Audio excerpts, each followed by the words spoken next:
G'day there. In this video, I am going to answer the very simple question of how do I know when I'm financially ready to get started investing? There are 5 really simple steps that will allow you to set the foundation so that when you do get started investing, you are setting yourself up for success.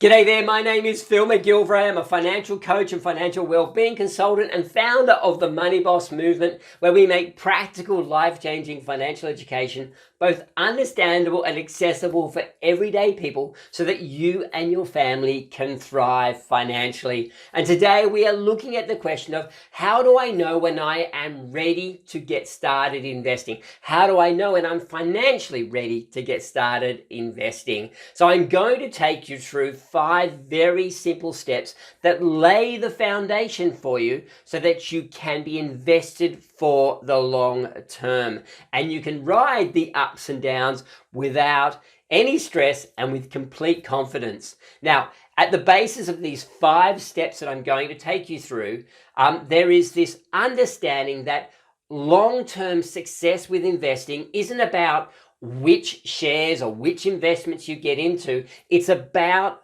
time in the market. So you can see on the screen here, I've got an image of Warren Buffett, who is known as the most successful investor ever. He has a net worth at the moment of $86.6 billion.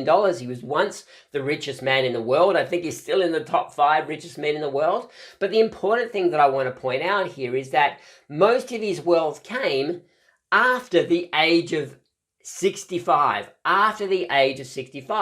and it's been time in the market for Warren Buffett that has given him the greatest gains, not necessarily his stock selection.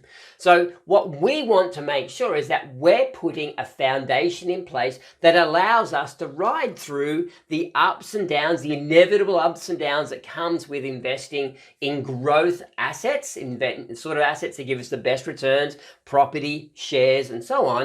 There is a lot of fluctuation, but we need to be there for the long term, like Warren Buffett, to see the greatest gains.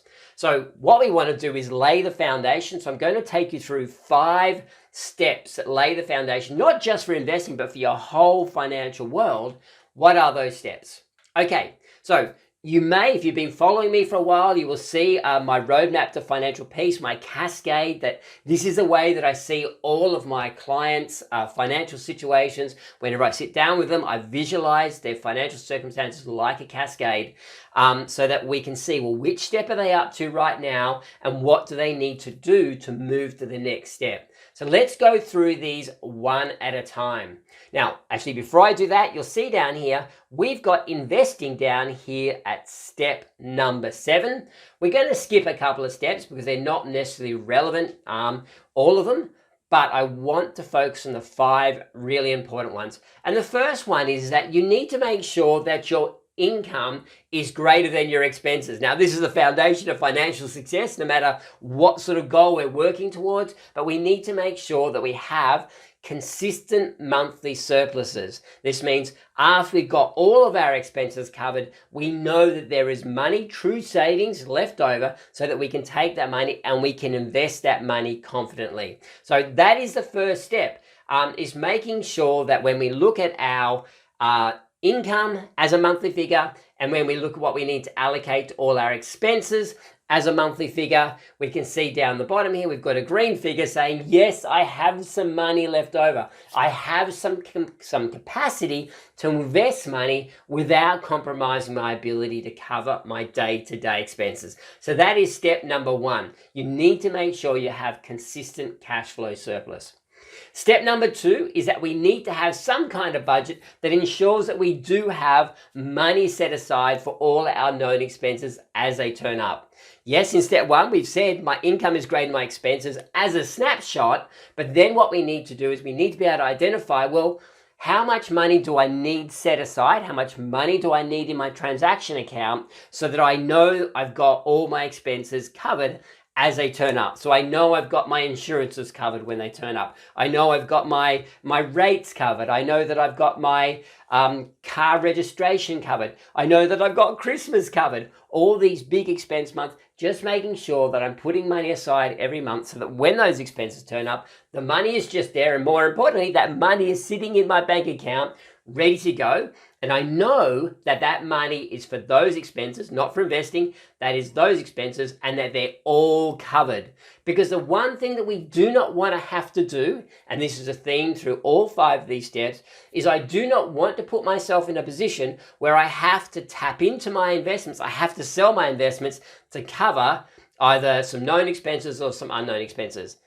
I had a client just recently say to me, "Oh, Phil, I think of my share portfolio as my cash reserve." No, please never, never, never do this, because you can be absolutely certain that the moment that you need to dip into it, is a moment where the share market has fallen in a bit of a heap and you're now selling your assets at a significant discount. You do not want to put yourself in that position. So what we want to make sure of is step 2 is that we have our known expenses covered. We've got more income coming in than expenses going out. That's step 1. Step 2, we've got our known expenses covered. We've got a budget in place that tells us how much we need sitting in our personal transaction account, and we can see we've got enough there to cover our known expenses. Step number 3 then is to have a rainy day fund in place. So a rainy day fund is really just an extension of your budget to cover those unexpected expenses. You know what I'm talking about here. We're talking about things like the fridge dying, or the heating system breaking down on us at the beginning of winter, the car breaking down, or perhaps one of our pets getting sick. Just this year, we've had a situation where our hot water system died. We've also had to spend about $3,000 on our air conditioning system.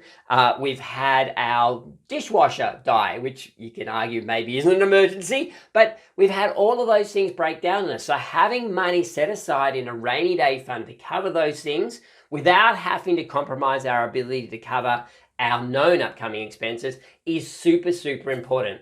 10 to 15% of our expenses each year will be unexpected. So having some kind of rainy day fund is super important. And again, the reason we have this is so that we don't need to dip into our investments to cover these kinds of expenses. Step number 4 then is to eliminate your high interest debt. There's no point getting started investing until we've got rid of things like a credit card debt. Let me come down to here. Until we've got rid of our credit card debt, or maybe it's a high interest car loan, or maybe we're paying a lot of money on a line of credit or something like that. Because the interest rates on those are so high, and typically higher than what you can earn from your investment, it makes no sense to get started investing and have these debts just sitting there. You want to make sure that you've got rid of your high interest debt first. Get rid of the credit card debt. Get rid of the wizard loans. Get rid of the zip loans. Get rid of all of those loans you're paying interest and fees on, so that you can confidently then take money, invest it in the share market, knowing that long-term returns on the investments in the share market, for instance, are somewhere between 9 and 11%. So if that's where you're going to get on those investments, it makes no sense to be paying 18% on your credit card. Okay, so let's get rid of the debt. Step number 5 is then having some kind of cash reserve. Now, a cash reserve is different to a rainy day fund, because a cash reserve is there for big life events. This could be, unfortunately, being made unemployed. It could be getting injured and being unable to work. It could be something like COVID coming up, and because of COVID, either your business or your work has suddenly slowed down or cut your pay, or you've been let go. These things that we know can happen. So making sure we have reserves in place. And it might be that we're taking some time away from work to care for loved ones.